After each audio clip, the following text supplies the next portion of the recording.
रहे थे उसके दो मेंबर हम कर चुके हैं।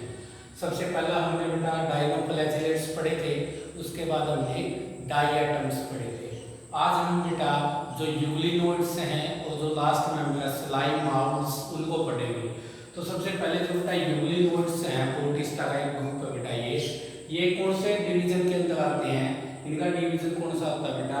यूग्लिनोफाइटा। यूग्लिनोफाइटा क्या होता है बेटा? इनका डिवीजन होता है और ये ग्रुप का नाम क्या है बेटा? यूग्लिनोइड्स है। उसके बाद बेटा प्रीवियसली यदि देखा जाए, यदि पुराने टाइम में देखा जाए तो बेटा इनको प्लांट किंगडम के अंदर रखते थे। जो पुराने साइंटिस्ट थे, जो पहले के साइंटिस्ट थे, इनको शुरू में कौन सी किंगडम में रखा बेटा? इनको प्लांट किंगडम में। क्यों? क्योंकि बेटा ये क्या करते हैं? फोटोसिंथेसिस करते हैं। कि कौन सी एक्टिविटी शो करते हैं? ये फोटोसिंथेसिस है वो शो करते हैं। तो फोटोसिंथेसिस एक्टिविटी होने के कारण इनको प्लांट किंगडम में रखा गया शुरू में। लेकिन बाद में पता चला इनके अंदर जो सेल वॉल है वो तो क्या है? अब्सेंट है। क्योंकि प्लांट में तो सेल वॉल होती है, जो सेल वॉल जुड़ी होती है, लेकिन बाद में पता चला कि इनमें सेल वॉल अब्सेंट है और ये कई बार हेटरोट्रोपिक मोड ऑफ न्यूट्रिशन भी शो करते हैं। तो बाद में इनको ये पता चला कि इनके अंदर सेल वॉल भी अब्सेंट है और इनके अंदर न्यूट्रिशन एनिमल के जैसा है। तो इनको बाद में किसी में रखा गया बेटा? एनिमल किंगडम में डाला गया। लेकिन बेटा यहाँ पे भी सक्सेसफुल है। उसके बाद क्या है बेटा? 5 किंगडम सिस्टम ऑफ क्लासिफिकेशन आया, जो आरएच विटेकर ने दिया था बेटा, जिसमें 5 किंगडम बनाई थी: मोनिरा, प्रोटिस्टा, फंजाई, प्लांटी, एनिमेलिया। तो बेटा इनको बाद में सारे जब कैरेक्टर स्टडी हो गए तो बाद में इनको 5 किंगडम जो सिस्टम आया उसके अकॉर्डिंग बेटा इनको कौन से किंगडम में डाला गया? फिर लास्ट में बेटा ये प्रोटिस्टा किंगडम में डाला गया। कौन से किंगडम में डाला गया बेटा? Protista kingdom. उसके बाद इनका बेटा एक स्पेशल इनका एक फैक्टर है बेटा कि ये लाइट की प्रेजेंस में, सनलाइट कह लो, सनलाइट की प्रेजेंस है तो उस दौरान तो बेटा ये क्या शो करते हैं? फोटोसिंथेसिस करते हैं। फोटोसिंथेसिस का मतलब ये autotrophic mode of nutrition show करते हैं। लेकिन बेटा यदि लाइट क्या हो? अब्सेंस हो लाइट की, सनलाइट क्या हो? अब्सेंस हो, नहीं हो, तो उस टाइम पे बेटा ये कौन सा मोड ऑफ न्यूट्रिशन शो करने लगते हैं? हेटरोट्रोपिक मोड ऑफ न्यूट्रिशन करते हैं। और कैसे करते हैं? जो दूसरे एनिमल, क्योंकि बेटा ये कहाँ पाए जाते हैं, तो उसके बाद इनका हैबिटेट देखेंगे हम। हैबिटेट की बात करें बेटा, इनका जो रहने का स्थान है बेटा ये कहाँ पाए जाते हैं? तो बेटा ये फ्रेश वाटर जो बॉडी होती है, फ्रेश वाटर बॉडी लाइक जैसे पोंड है बेटा, लेक्स है, ठीक है, इनके अंदर एक्सेट्रा, इनके अंदर बेटा ये मिलते हैं, पानी के अंदर पाए जाते हैं। पानी कौन सा? ताज़ा पानी होता है, जो फ्रेश वाटर होता है, पोंड होते हैं, लेक्स होती हैं। लेकिन कई बार बेटा ये जो डैम्प सोइल होती है बेटा, जो गीली मिट्टी होती है जिसमें नमी होती है मिट्टी के अंदर, उसमें भी पाए जाते हैं। और कई बार जो ब्रैक्टिस वाटर होता है बेटा, ये ब्रैक्टिस वाटर होता है बेटा, चिलचिला पानी, जो जिसमें रेतीला पानी होता है, कई बार उसमें भी बेटा ये मिल जाते हैं। लेकिन मोस्टली बेटा ये बिल्कुल जो फ्रेश वाटर होता है पोंड लेते उसके अंदर होती है। तो बेटा अभी पानी में रहते हैं तो बेटा यदि सनलाइट की प्रेजेंस होती है फोटोसिंथेसिस शो करेंगे। लेकिन यदि सनलाइट की अब्सेंस हो, यदि सनलाइट इनको न मिले तो बेटा ये कौन सा मोड ऑफ न्यूट्रिशन शो करेंगे? एनिमल की तरह heterotrophic mode of nutrition show करेंगे और दूसरे एनिमल्स को क्या करेंगे बेटा? ये प्रेडेट करेंगे। उसके बाद बात की जाए इनके स्ट्रक्चर का बेटा, बॉडी का स्ट्रक्चर। तो बॉडी का स्ट्रक्चर में सबसे पहले ये बात आती है बेटा, इनके अंदर जो सेल वॉल है बेटा वो क्या है? अब्सेंट है बेटा। सेल वॉल क्या होती है बेटा? इनमें अब्सेंट है। लेकिन बेटा इनमें सेल मेम्ब्रेन है, सेल की बात होती है फिर मेम्ब्रेन, सेल मेम्ब्रेन बेटा इनमें क्या होती है? प्रेजेंट होती है, ठीक है। उसके बाद क्या होता है बेटा? इनमें जो सेल मेम्ब्रेन है, इनकी सेल मेम्ब्रेन होती है, उसके बाद बेटा एक प्रोटीन रिच लेयर होती है बेटा, तो बहुत ज्यादा प्रोटीन होती है जिसके अंदर एक प्रोटीन रिच लेयर है, ऐसी लेयर जिसमें प्रोटीन बहुत ज्यादा मात्रा में है। इस लेयर को बेटा क्या कहते हैं? पेलिकल कहते हैं। पेपर में आता है, बहुत बार क्वेश्चन ये नीट में भी आता है कि जो प्रोटीन रिच लेयर है यूग्लिनोइड्स के अंदर, उसको क्या कहा जाता है बेटा? पेलिकल कहा जाता है, जिसको आउटर मोड से प्रोटेक्ट करती है। उसके बाद बेटा यूग्लिनोइड के अंदर एग्जांपल आ जाएगा बेटा यूग्लिना।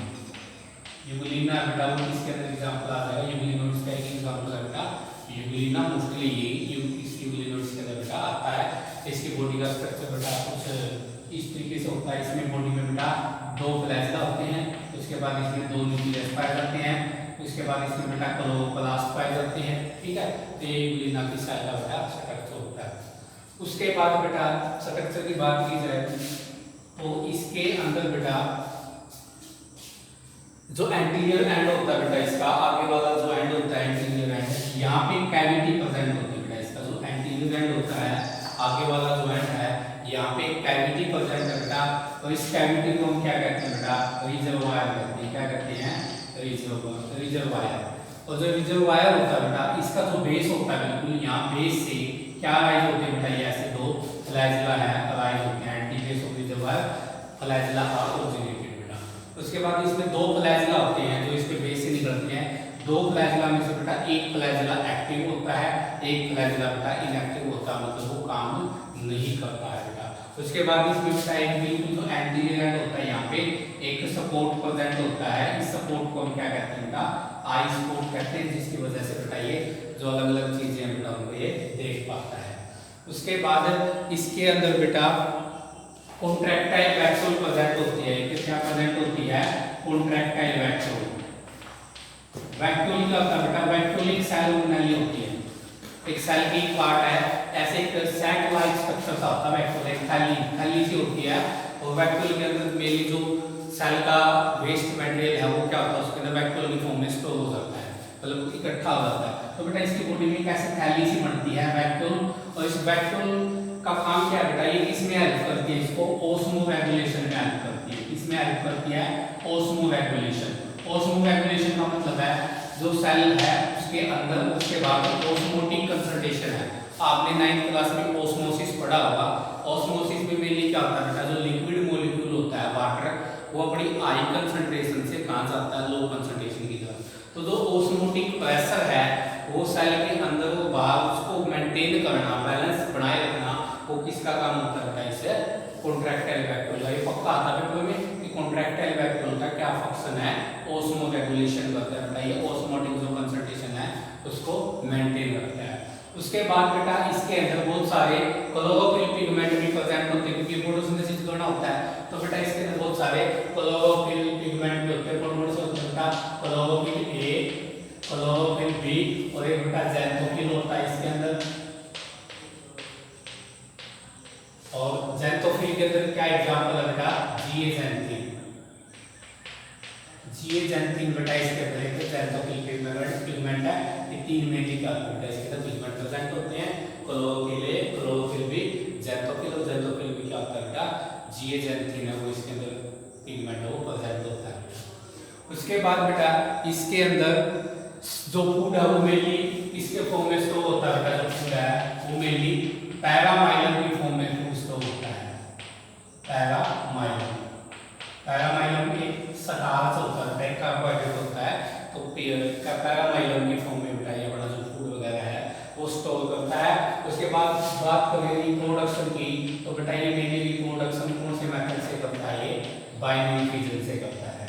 केवल ये एसेक्सुअल रिप्रोडक्शन नहीं होता है, इसमें सेक्सुअल रिप्रोडक्शन होता है। और एसेक्सुअल में भी बाइनरी फिजन होता है। बाइनरी फिजन में भी लॉन्गिट्यूडिनल बाइनरी फिजन होता है, मतलब ऐसे लाइन के रूप का होता है, इसमें ऐसे डिवीजन होता है। तो बेटा ये हमारा थर्ड मेंबर था यूग्लिनोइड्स बेटा। लास्ट जो हमारे मेंबर आते हैं बेटा पोर्टिस्टाइलिनम के, वो आते हैं बेटा सलाइन माउथ। तो बेटा इनके नाम से पता चल रहा है बेटा, इनको सलाइन माउथ क्यों कहते हैं बेटा? सलाइन का मतलब होता है चिपचिपा पदार्थ। माउथ का मतलब शब्द का होता है बेटा फंजाई। माउथ शब्द हमेशा फंजाई के लिए यूज किया जाता है। तो अगला जो हमारा नेक्स्ट आता है बेटा वो आते हैं हमारे सलाइन माउथ। तो बेटा जो सलाइन माउथ है ये जब वेजिटेटिव फेज पे होते हैं अपने, तो कौन सा फेज होता है इनका? वेजिटेटिव फेज में होते हैं जब ये अपने लाइफ साइकिल के बिल्कुल जब शुरुआती फेज जो होता है इनका वेजिटेटिव फेज, उस फेज में बेटा ये कैसे कैसे क्या फॉर्म करते हैं? स्लाइमी मास फॉर्म करते हैं बेटा। ऐसे ऐसे इकट्ठे होकर क्या बना लेते हैं? स्लाइमी मास बना लेते हैं, चिपचिपा सा मास बना लेते हैं। इसलिए इनको बेटा क्या कहते हैं? स्लाइम माउथ कहते हैं। और इनको बेटा फाल्स फंजाई के नाम से भी जानते हैं। इसके नाम से भी जानते हैं फाल्स फंजाई, क्योंकि बेटा इनका स्ट्रक्चर कुछ देखा जाए तो इस तरीके से बेटा इनका जो स्ट्रक्चर है वो ऐसे किसकी तरह होता है? ऐसे फंजाई की तरह इनका बेटा स्ट्रक्चर होता है। ऐसे कॉलोनी सी इनके अंदर फंजाई की तरह बढ़ती है। उसके बाद जो सलाइन माउथ्स होते हैं बेटा, इनके अंदर न्यूट्रिशन जो टाइप है बेटा वो कैसा होता है? सैप्रोफाइटिक न्यूट्रिशन होता है। कौन सा न्यूट्रिशन होता है? सैप्रोफाइटर का मतलब है जो डेड डिकेइंग ऑर्गेनिक मैटर होता है उससे अपना फूड गेन करते हैं। जैसे डेड डिकेइंग ऑर्गेनिक मैटर जैसे ट्वीग्स होती है प्लांट की, टहनी होती हैं या फिर लीव्स हैं, उनको जब वो बिल्कुल सड़ जाती है, गल सड़ जाती है, तो उसके अंदर का ऑर्गेनिक मैटर उसको ये क्या कर देते हैं? एनगल्फ करते हैं। तो वैसे न्यूट्रिशन को बेटा सैप्रोफाइटर का जो टाइप है इसको फैगोट्रोपिक कहते हैं, मतलब ये अपने अंदर उस ऑर्गेनिक मैटर को क्या कर जाते हैं बेटा? निगल जाते हैं बेटा। उसके बाद ये जब फेवरेबल कंडीशन होते हैं बेटा, जब फेवरेबल कंडीशन आती है इनके अनुकूल परिस्थिति होती है, तो ऐसे ये क्या करते हैं? एग्रीगेशन होकर इकट्ठा होकर क्या बना लेते हैं? ग्रुप बना लेते हैं। उस ग्रुप को हम क्या कहते हैं बेटा? प्लाज्मोडियम कहते हैं। याद सकता है कि जो स्लाइम आउट है जब वो एग्रीगेट होते हैं, इकट्ठा होते हैं, तो कॉलोनी बनती है, उस कॉलोनी को हम क्या नाम देते हैं बेटा? प्लाज्मोडियम का नाम देते हैं। और ये जो प्लाज्मोडियम है जब अनफेवरेबल कंडीशन आएगी, जब इसके विपरीत में कंडीशन आएगी, एडवर्स कंडीशन आएगी, तो ये इनके ऊपर क्या लगती है? ऐसे छोटी छोटी क्या लगती हैं? बॉडीज लगती है। इनको कौन सी बॉडी कहते हैं बेटा? कोटिंग बॉडी कहते हैं। ये कोटिंग बॉडी क्या रिलीज करती है बेटा? आगे को ऐसे स्पोर रिलीज करती है। क्या रिलीज करती है बेटा? स्पोर रिलीज करती है। और ये स्पोर क्या होते हैं? इन स्पोर के बाद क्या होती है? हार्ड कवरिंग होती है। और ये स्पोर एडवर्स कंडीशन के अंदर भी क्या कर सकते हैं बेटा? ये लाइव रह सकते हैं। ठीक है। उसके बाद बेटा जो स्लाइम आउट होते हैं इनको बेटा माइक्सोमाइकोटा के नाम से भी जानते हैं। इनका जो पूरा ग्रुप है उसको क्या कहते हैं बेटा? माइक्सोमाइकोटा। इनका जो पूरा ग्रुप होता है बेटा स्लाइम आउट का उसको माइक्सोमाइकोटा के नाम से भी जाना जाता है। क्या इनको माइक्सोमाइसीटस के नाम से भी जो ग्रुप होता है बेटा उसको जाना जाता है। तो बेटा आज का ये टॉपिक हमारा, आज हम फोर्टिस्टा किंगडम कंप्लीट कर चुके हैं। कल से हम जो तीसरी किंगडम है बेटा हमारी फंजाई किंगडम उसको शुरू करेंगे। आज के लिए इतना ही। Thank you.